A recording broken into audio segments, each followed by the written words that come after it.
Financial planning में अगर दो तीन चीजों पे आपका ध्यान है ना भाई, फाइनेंशियल प्लानिंग ये चैप्टर ना एक चुटकी में कर लोगे भाई, झटके में कर लोगे। एंड सबसे पहली बात तो इस वीडियो के अंदर मैं कुछ चीजें बताऊंगा जिसपे आपको ध्यान रखना चाहिए, जिससे फाइनेंशियल प्लानिंग आप लोगों के लिए बहुत सिंपल हो जाएगा। बट दोस्तों मैं बताना चाहूंगा अभी भी आपको डिफिकल्ट लग रहा है ना, इसका रीजन सबसे बड़ा ये है कि आपने मेरा वीडियो नहीं देखा है। जाके देखोगे ना उसमें क्या क्यों यूज करना है, कैसे यूज करना है, किस लिए यूज किया है, सब कुछ मैंने बताया हुआ, हर चीजें बहुत बेहतरीन तरीके से बताया एकदम। मुझे पता है कि स्टूडेंट को डाउट क्या क्रिएट होगा, कहां से क्या आया, क्यों आया, ये आया, सब कुछ बताया। So guys one shot financial planning भी है, हर एक्सरसाइज के हर क्वेश्चन भी मैंने करवाया है, कंप्लीट डिटेल भी करवाया, सब कुछ है। बस टॉपिक का नाम डालो, एक्सरसाइज डालो और आगे गिरी ट्यूटोरियल लिखो, आपकी आंखों के सामने प्रदीप सर आ जाएंगे एंड तुरंत क्लिक करके देखो। देखो फाइनेंशियल प्लानिंग अब एग्जाम में स्किप नहीं करोगे, क्यों दोस्तों 3 मार्क्स से क्वेश्चंस इससे पूछे जा सकते हैं एंड कभी कभार इससे 4 मार्क्स से क्वेश्चन भी बन सकते हैं। इसलिए ये चैप्टर आपको आना तो आना ही चाहिए। और यहां कुछ बता रहा हूं कैसे एक चुटकी में आप खत्म करोगे। एंड दोस्तों डिस्क्रिप्शन में बताना चाहूंगा व्हाट्सएप का लिंक है, जरूर ज्वाइन कर लेना। And Dangal batch pre launching हो चुकी है, 25 दिसंबर से स्टार्ट होगा। अभी प्राइस बहुत मिनिमम है, अगर अभी भी ज्वाइन नहीं हुआ तो ज्वाइन हो जाओ। उसके बारे में डिटेल जानना है तो डिस्क्रिप्शन में नंबर दिया, कॉल करके पूछ लो, या ऐप का लिंक है, डाउनलोड करके मैसेज भी कर सकते हो, वहां आपको सब इंफॉर्मेशन मिल जाएगा। अब बात करते हैं फाइनेंशियल प्लानिंग के अंदर अपने को क्या क्या याद रखना है, किस तरह का क्वेश्चन पूछा जाता है।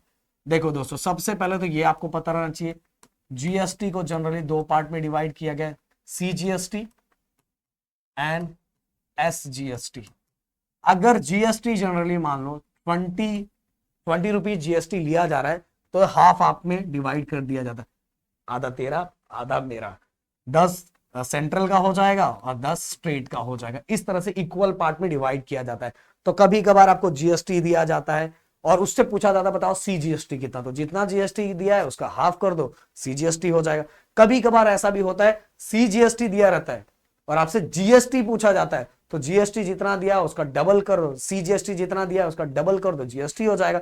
बस भाई लॉजिक से सोचोगे ना, हर चीजें बहुत आसान है। इसके बाद दोस्तों एक और क्वेश्चन आपको पूछा जाता है, जीएसटी पेएबल। जीएसटी पेएबल बहुत सिंपल है।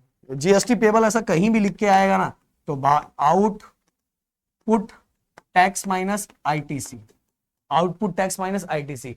जीएसटी पेबल है तो उसमें 2 अमाउंट दिया रहेगा, जो बड़ा वाला अमाउंट है उस पर आउटपुट पे रख देना, जो छोटा वाला अमाउंट है आईटीसी में रख देना, दोनों को माइनस कर दो, जीएसटी पेबल मिल जाएगा। उसमें 2 अमाउंट दिखाई देगा, जो बड़ू सा अमाउंट है उसको आउटपुट पे रख दो, जो छोटू सा अमाउंट है उसको आईटीसी पे रख दो, दोनों को माइनस कर दो, जीएसटी पेबल आराम से मिल जाएगा। तो भाई ऐसा क्वेश्चन भी आपका हो जाएगा। अगला अगला अगला अगला अगला एक सबसे ज्यादा क्वेश्चन जो आपका ये 4 चैप्टर का जो 3rd एक्सरसाइज में सबसे ज्यादा क्वेश्चन इसी का पूछा जाता है, आरओआर का।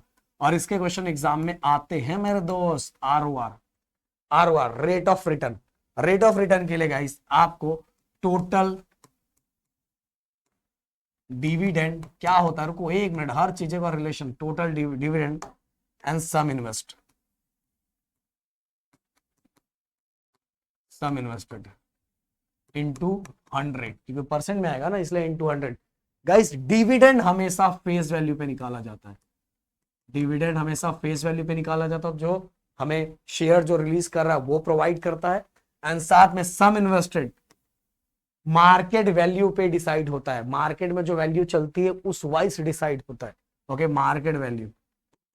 अब गाइस अगर आपको डिविडेंड निकालना है तो ऐसा हो सकता है कि कंपनी ने मान लो 3% डिविडेंड दिया, 3% डिविडेंड दिया, तो भाई ये परसेंट में डिविडेंड है, इसको हमें अमाउंट में निकालना है, क्योंकि डिविडेंड निकालेंगे सम इन्वेस्टमेंट निकालेंगे, दोनों को डिवाइड करेंगे, मल्टीप्लाई बाय 100 करेंगे, हमारा रेट ऑफ रिटर्न निकल जाएगा। तो हो सकता है आपको ऐसा लिखा रहा है 3% ऑफ डिविडेंड, तो सबसे पहले अपने डिविडेंड 3% में दिया, अमाउंट में निकालना है, तो बस ये परसेंट को क्या करो डिवाइड बाय 100 कर दो। एंड जो फेस वैल्यू ऑलरेडी वहां लिखा रहेगा, उस क्वेश्चन के अंदर फेस वैल्यू लिखा रहेगा, बस फेस वैल्यू को ऐसे मल्टीप्लाई कर दो। मान लो फेस वैल्यू 100 दिया है, 100 गए हो, ये हो गया अमाउंट 3 रुपीज डिविडेंड मिल गया।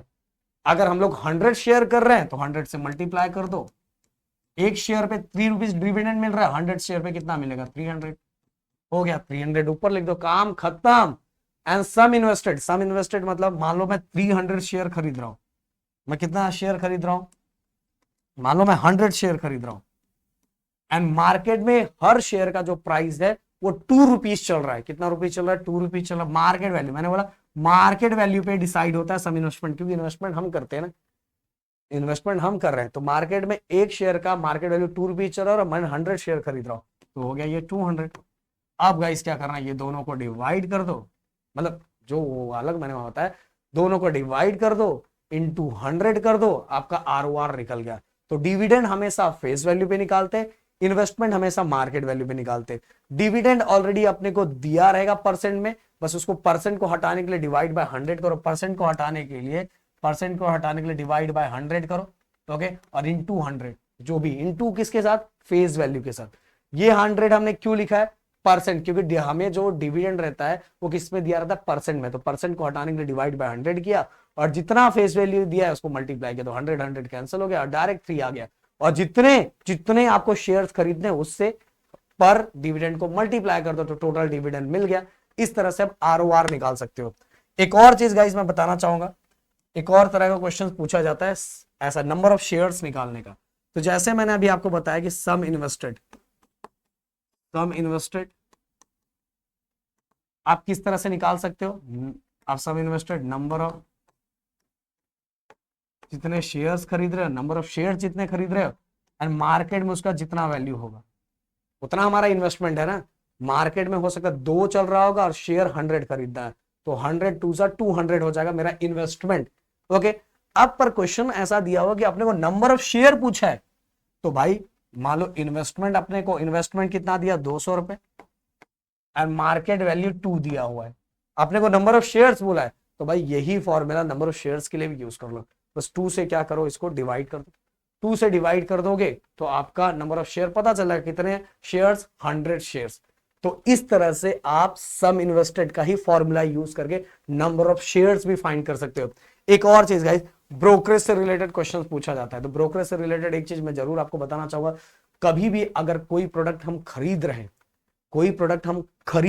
खरीद रहे हैं, ओके, तो हम अगर हमारे पास वो चीजें आ रही है तो वो अमाउंट, जिस अमाउंट में खरीद रहे हैं उसके साथ ब्रोकरेज ऐड हो जाएगा। अगर मैं कोई अपना प्रोडक्ट बेच रहा हूं तो उसके अंदर ब्रोकरेज क्या हो जाएगा? माइनस हो जाएगा। तो सेलिंग के टाइम ब्रोकरेज माइनस हो जाएगा, परचेज कर रहा हूं तो ब्रोकरेज क्या हो जाएगा? ऐड हो जाएगा। ये पता रहना चाहिए। ये लास्ट वाला एक्सरसाइज उससे रिलेटेड है। भाई मैं बोल रहा हूँ ये इतना सिंपल इसके अंदर क्वेश्चन है ना, बस इसके कॉन्सेप्ट को समझ जाओगे ना तो काम हो जाएगा। एंड गाइस ये तो कुछ बेसिक चीजें मैंने बता दी, अगर ये आपको समझ में आया तो काम आसान हो जाएगा। बट उसके बाद मेरा वन शॉट देख लो, या तो आपके पास टाइम है तो हर एक्सरसाइज के क्वेश्चंस देख लो, देखो इस क्लियर कट समझ में आ जाएगा। इवन गाइस बोर्ड में अगर क्वेश्चन घुमा के भी आएगा तो भी आप उसको हैंडल कर लोगे, सॉल्व कर लोगे, जिस तरह से चीजें मैंने बताई है।